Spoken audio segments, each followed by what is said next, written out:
Marks चाहिए ना, main तो मार्क्स चाहिए ना, क्या फर्क पड़ता है भाई कौन दे रहा है ना। आप फिर भूल गए। अब मैं आपको बता रहा हूं अपना real life example, AIR-1 Nitin Jain, ठीक है, 2009। जब मैंने 2009 का पेपर दिया था ना, तो इसी तरीके से जैसे आप लिख रहे हो ना, फिजिक्स केमिस्ट्री मैथ्स, ऐसे ही किया था मैंने, ठीक है। और एग्जाम से घर आने के बाद मेरे को ऐसे 2 क्वेश्चन मिले जो मैं कर सकता था, अगर मेरे पास थोड़ा सा टाइम होता मैं कर सकता था और मैं थोड़ा सा तो इंप्रूव कर जाता। जब मैंने उससे डिस्कस किया ना, यार मेरे से तो क्वेश्चन ही छूट जाते हैं, एक क्वेश्चन इतना टाइम ले गया, दिमाग खराब हो गया, मेरे को लगा हो जाएगा, हुआ ही नहीं यार, उसके चक्कर में 2 क्वेश्चन छूट गए। अब मैं आपको बताता हूं, उसने मेरे को कहा कि कभी भी एग्जाम ऐसे देते ही नहीं है। अब वो उसका मानना है और मैं उससे इंक्लाइन हो गया, ठीक है। अगर आपको लगता है मेरा मानना चाहिए तो आप इंक्लाइन हो जाइएगा। उसने कहा कि हर पेपर में इजी, मीडियम, टफ होते हैं। फिजिक्स में भी ये होगा, केमिस्ट्री में भी ये होगा, मैथ्स में भी ये होगा।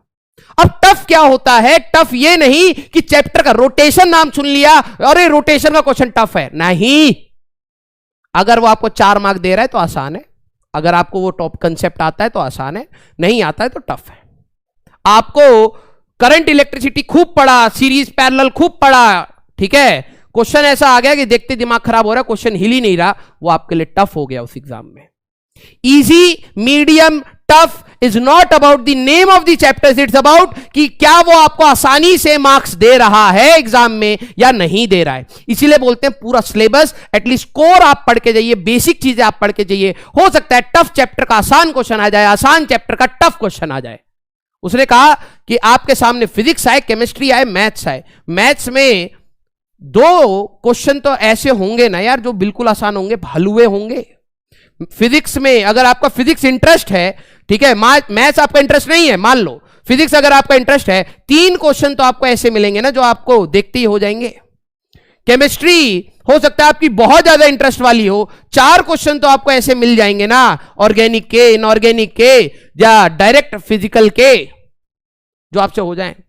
इन क्वेश्चंस को करने में you will take no time, खटाखट होते हैं इतने क्वेश्चन, ठीक है। मान लो आपने 10 मिनट लगा भी दिए, 10 मिनट में 4, 5, 6, 7, 8, 9, 10 क्वेश्चन अगर आपके हो गए, यू नो दैट अब आपके एग्जाम में कोई एक ऐसा क्वेश्चन नहीं है जो छूटने पे आपको रिग्रेट हो, ठीक है। क्या बोला?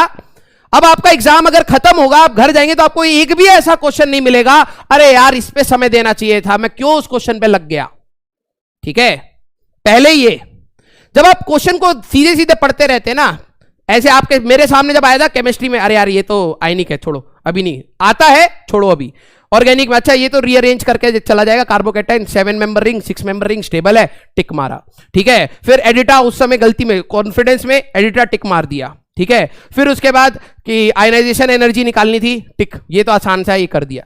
3 क्वेश्चन हो गए, फिजिक्स में 1-2 मिल गए, मैथ्स में 1-2 मिल गए, पूरा पेपर रीड कर लिया, एक बारी में जो हो रहे थे कर दिए और उनके मार्क्स सेट। अब दिमाग में ये टेंशन नहीं कि आसान, अगला क्वेश्चन आसान है क्या, गया। अब आपके पास 2 कैटेगरी बची, मीडियम एंड टफ। मीडियम वो क्वेश्चन होते हैं जिसमें आपको कलम चलानी पड़े, ठीक है, चलानी पड़े कैलकुलेशन के लिए, और कैलकुलेशन वाली मिस्टेक तब आपकी खत्म होगी, कंपैरेटिवली मिनिमम होगी, जब आपके दिमाग में यह हट जाएगा कि अगला क्वेश्चन ये क्वेश्चन मेरा समय खा रहा है, क्या अगला क्वेश्चन मेरा समय बचा देगा, तो आप भागने की टेंडेंसी में खत्म हो जाओगे। तो आपको सबसे पहले अपने वो क्वेश्चन पूरे पेपर में से उड़ाने हैं जिनका छूटने पे आपको बहुत भयंकर रिग्रेट हो सकता है, तो पहले वो निपटाइए। अब आपके दिमाग में ये रह गया, या तो अब टफ बचे हैं जिनमें पूरा दिमाग लगना है, या फिर वो क्वेश्चन बचे हैं जिनमें मेरे को थोड़ी बहुत कैलकुलेशन करके आंसर लाना है, ठीक है।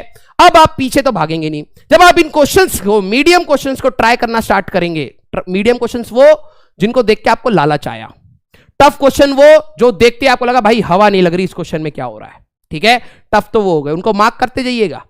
जब आप इनको कर रहे हैं तो उनको मार्क करते जाइएगा, उनको तो छेड़ना ही नहीं है, आखिरी में समय बचा तो दूंगा, अदरवाइज नहीं दूंगा। मीडियम पे आ जाइए। जब आप मीडियम पे क्वेश्चन करना स्टार्ट करते हैं तो आपके क्वेश्चन अटकेंगे, कुछ क्वेश्चन अटकेंगे, उसी समय छोड़ो, बैठ हटाओ, अगले पे चलो, अगले पे पूरा कंसेंट्रेशन के साथ करो। मीडियम जब आप खत्म करोगे तो 7-8 क्वेश्चन ऐसे मीडियम के निकलेंगे जो आपसे नहीं हुए, वो एक्चुअली में आपके ट्रिक क्वेश्चन थे जो आपका समय खराब करने वाले थे, ट्रिक क्वेश्चन थे, आपने उनको उठा के इनके साथ रखा। अब अब आप एग्जाम में आपके इजी हो गए, मीडियम हो गए, आपके पास समय जो बचा, अब आप उनको देखिए, पेशेंटली करिए, आप कुछ छूटने वाला नहीं है, पूरा ध्यान से करिए। अगर हिट हो रहा है तो सही, नहीं हिट हुआ तो छोड़ दो, समझे? हाँ या ना?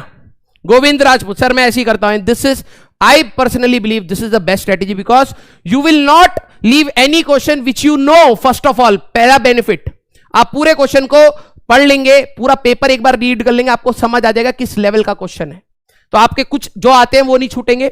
दूसरी बात, मीडियम क्वेश्चन में जहां कैलकुलेशन मिस्टेक्स होती हैं, क्वेश्चन को गलत इंटरप्रिटेशन होती है, उनके लिए आपको ये नहीं रहेगा कुछ छूट सकता है मेरा आता हुआ, वो आप कर चुके हैं भाई, वो आप कर चुके हैं। अब आपका जो भी छूटा है वो टफ है, उसके लिए समय चाहिए, तो अब आप पेशेंटली इन क्वेश्चंस को करेंगे। क्वेश्चन में अटक रहे हो, उसी समय अगले क्वेश्चन पे जाओ। सेकंड राउंड में आऊंगा तो देखूंगा, समझे क्या?